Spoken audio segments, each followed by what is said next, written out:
अस्सलाम वालेकुम। उम्मीद है आप सब खैरियत से होंगे। तो आज फिर हाज़िर हूँ आपके लिए एक नई वीडियो के साथ। तो आज हम बात करने वाले हैं झील सैफुल मुलूक के बारे में। ये झील सतह समंदर से तकरीबन 11 फीट बुलंद है और पाकिस्तान के शुमाली इलाकों में वाक़ है, जो खूबसूरती का एक शाकार है।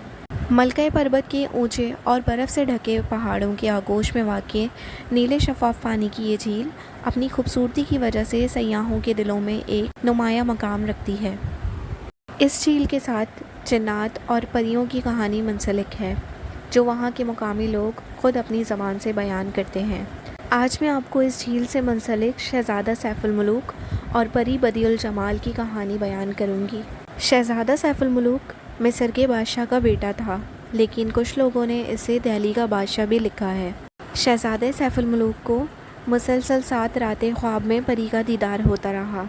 इस ख्वाब की ताबीर मालूम करने के लिए शहज़ादे ने कई नजूमियों से रब्ता किया, लेकिन कोई भी इन्हें ख्वाब की ताबीर ना बता सका।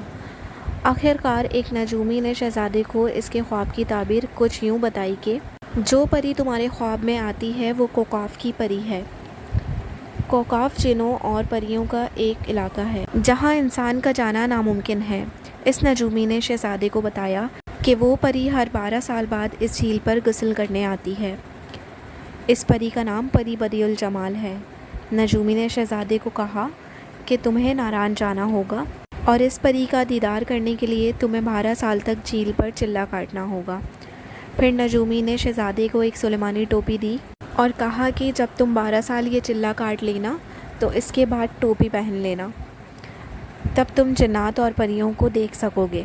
शहज़ादा बिना ताख़ीर किए नारान के सफ़र पे निकल पड़ा। कुछ ही महीनों बाद वो नारान पहुंच गया और चिल्ला काटने लगा। ऐसे ही 12 साल बीत गए। 12 साल बाद शहज़ादे को परियों के परों की फड़फड़ाने की आवाज़ें सुनाई दी, तो इसने गार से बाहर जाके देखा तो बहुत सारी परियां झील पर उतर रही थी।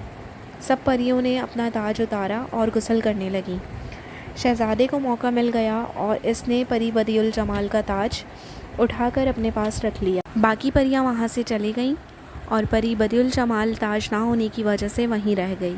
परी ने शहज़ादे से ताज मांगा, लेकिन शहज़ादे ने कहा कि एक शर्त पर वापस करूँगा, पहले तुम्हें मुझसे शादी करनी होगी।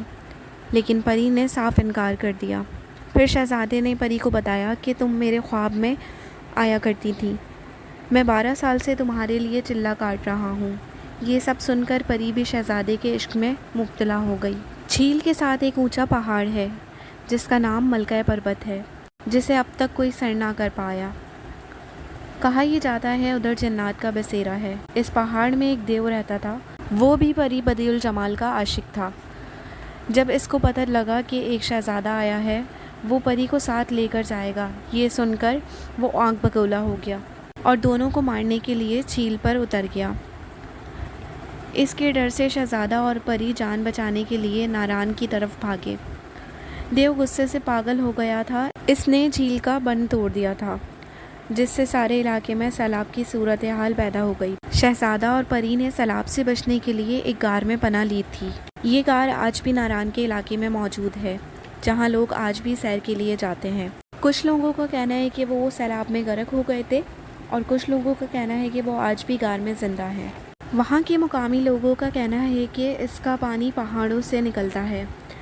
झील के पानी की मिकदार हमेशा एक ही रहती है और इस झील की गहराई का आज तक पता नहीं लगाया जा सका, और जिसने भी पता लगाने की कोशिश की है वो झील की तह से वापस ना आ सका। अब इस कहानी में कितनी सच्चाई है ये तो अल्लाह ही जानता है। ये कहानी हकीकत पर मबनी है या अफसानी दास्तान, इसके बारे में अभी तक कोई हतमी राय नहीं है। अगर वीडियो पसंद आई हो तो वीडियो को लाइक और चैनल को सब्सक्राइब करना ना भूलिएगा। मिलते हैं नेक्स्ट वीडियो में, तब तक के लिए अल्लाह हाफ़िज़।